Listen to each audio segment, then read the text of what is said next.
प्रिय विद्यार्थियों, बिहारीदास के काव्य की व्याख्या हम लोग पढ़ रहे थे। इस पर चर्चा भी हुई।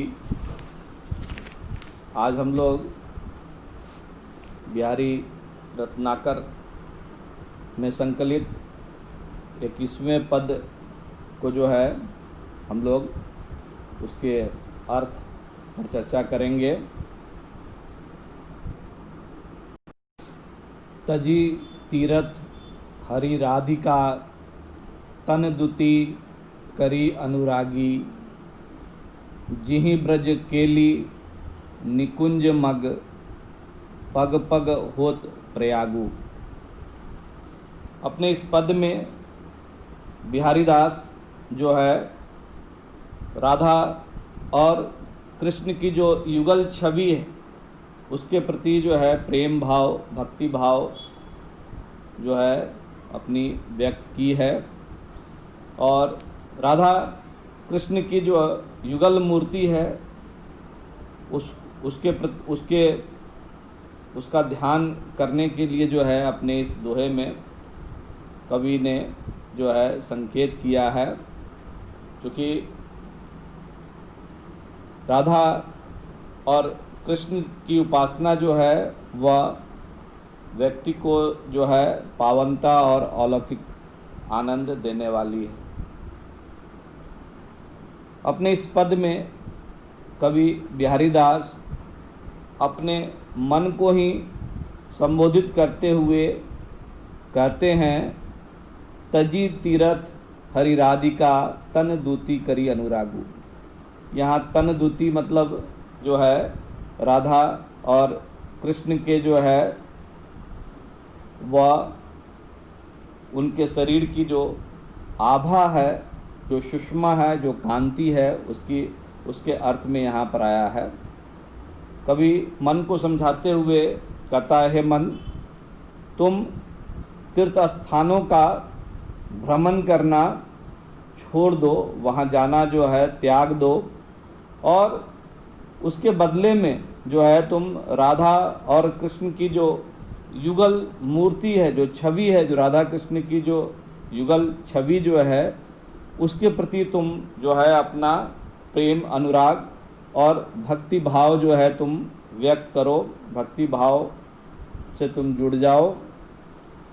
कहने का मतलब है कि यहाँ कवि जो है राधा कृष्ण की जो है की ओर जो है राधा कृष्ण की उपासना पर, उसकी युगल मूर्ति की उपासना पर जो है कवि बल दे रहा है। आगे जो है कवि कह रहा, जिहि ब्रज केली निकुंज मग पग पग होत प्रयागु। प्रयाग इलाहाबाद का प्राचीन नाम प्रयाग है। धार्मिक मान्यता के अनुसार प्रयाग में गंगा, यमुना और सरस्वती नदियाँ जो हैं यह मिलती है, उसका संगम होता है, जो बहुत बड़ा ही पावन और पवित्र माना जाता है। ऐसी धार्मिक आस्था है कि इस संगम में, प्रयाग में स्थित इस संगम में स्नान करने पर व्यक्ति को जो है मोक्ष की प्राप्ति होती है, पापों से मुक्ति मिल जाती है, दैविक एवं जो है भौतिक तापों से जो है मुक्त होकर व्यक्ति मोक्ष को प्राप्त कर लेता है। कवि ने राधा कृष्ण की जो लीला भूमि है ब्रज, उसको जो है प्रयाग के समान ही जो है पवित्र और पुण्य देने वाला बतलाया है। इसलिए आगे कवि कह रहा है कि उन्हीं के चरण चिन्हों से ब्रज में पग पग पर तथा अनेक क्रीड़ा कुंजों के स्थान पर जो है राधा और कृष्ण जहाँ जहाँ अपनी लीला किए हैं, जिन जिन जगहों पर जो है उनकी जो है लीलाएं जो हैं हुई हैं, वे सारा का सारा स्थान प्रयाग जैसा पवित्र तीर्थ बन गए हैं। कहने का मतलब है कि राधा कृष्ण के लीला क्षेत्र तीर्थराज प्रयाग के समान ही पवित्र हैं। अतः उनकी राधा कृष्ण की जो है चरणों की जो आभा है, कांति है, कवि जो है उसकी ओर ध्यान करने के लिए कहता है। और उनका ध्यान करने से जो है व्यक्ति को जो है श्रेष्ठ यज्ञों का शुभ लाभ तथा प्रयाग तीर्थराज का जो फल प्राप्त होता है, वह फल यानी जो मोक्ष प्राप्त होता है वह भी जो है व्यक्ति को मिल जाता है। यहाँ कवि जो है राधा कृष्ण की जो है युगल मूर्ति के प्रति जो है भक्ति करने पर बल देता है। यहाँ पर जो है बिहारी दास ने जो है राधा कृष्ण की जो है माधुर्य भाव से जो है भक्ति की है, माधुर्य भाव का संकेत किया है। बिहारी दास का अगला पद 22वां पद का अर्थ हम लोग पर चर्चा करेंगे। हों ही बौरी बिरह बस, कै बौरों सब गाऊं, कहा जानी एक कहत हैं, ससिही सीत कर नाऊ। अपने इस पद में बिहारी दास एक ऐसी विरहिणी नायिका की मनस्थिति बता रहे हैं जहाँ वह विरहिणी नायिका जो है चंद्रमा को जो है वह संतापकारी, संताप देने वाला, दुख और कष्ट पहुँचाने वाला कहती है। साथ ही यह भी कहती है कि उसे लोग जो है शीतकर यानी शीतलता प्रदान करने वाला क्यों कहते हैं। इस पद में जो है वह विरहिणी नायिका जो है कहती है, हों ही बौरी, मैं तो जो है अपने प्रियतम और अपने पति से दूर होने के कारण उसके वियोग में जो है कहीं न कहीं उसके प्रेम के अभाव में जो है मैं बावली हो गई हूँ, पगली हो गई हूँ। कै बौरों सब गाऊं, या मुझे तो लगता है कि सारे गांव वाले भी जो है वह बावले हो गए हैं, बौरा गए हैं, क्योंकि वे लोग जो है चंद्रमा को जो है वह शीतकर बोलते हैं, यानी शीतल किरणों वाला, शीतलता प्रदान करने वाला कहते हैं। जबकि वह चंद्रमा मुझे जो है कहीं ना कहीं मेरे दुख पीड़ा को बढ़ाने वाला है, संताप देने वाला है।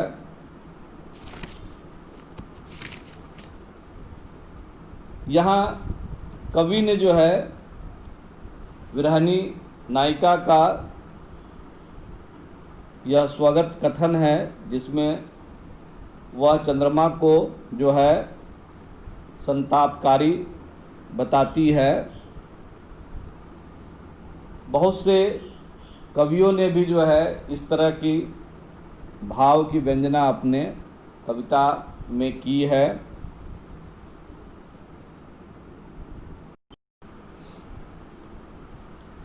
तेईसवां पद बिहारी दास का जो है अब 23वां पद, उसके अर्थ पर हम लोग चर्चा करेंगे, अर्थ को देखेंगे।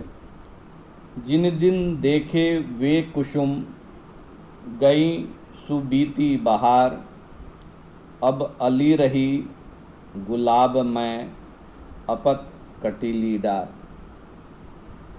यहाँ इस पद में बिहारी दास एक ऐसे नायक के कथन को जो है उद्धृत कर रहे हैं जब वह एक प्रौढ़ा नायिका, विगलित यौना नायिका या प्रौढ़ा नायिका को लक्ष्य कर जो है वह अपनी मनोदशा जो है व्यक्त करता है, करते हुए कहता है कि विगलित यौना नायिका को देखकर नायक कहता है कि इस उपवन में बसंत ऋतु में जब तुमने खिले हुए पुष्प देखे थे, वह बहार अब चली गई है। अरे सखी, अब तो केवल पत्तों से रहित, अब अली रही गुलाब में अपत कटीली डार। अब तो केवल पत्तों से रहित कंटकपूर्ण कांटों से भरी हुई डालियां ही अब शेष रह गई हैं। कवि नायक के माध्यम से उस विगलित यौना के बारे में लक्ष्य कर कहना यह चाहता है कि पहले इस नायिका का शरीर जो है यौवन के सौंदर्य, सुषमा या लावण्य से भरपूर था, पर अब वह समय बीत गया है।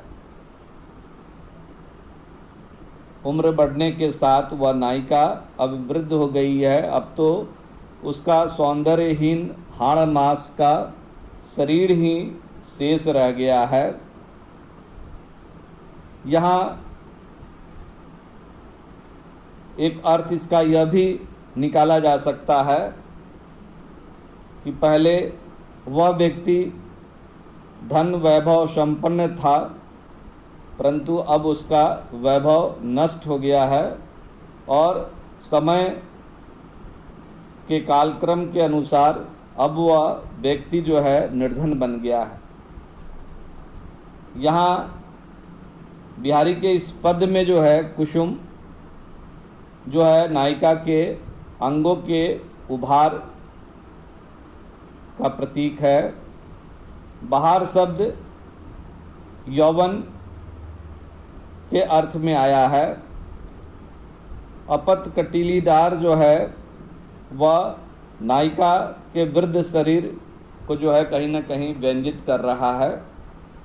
इस प्रकार अपने इस पद में जो है कवि बिहारी दास ने जो है विगलित यौना नायिका की इस स्थिति को देखकर नायक जो है कि मनोदशा को हमारे सामने रेखांकित करते हैं।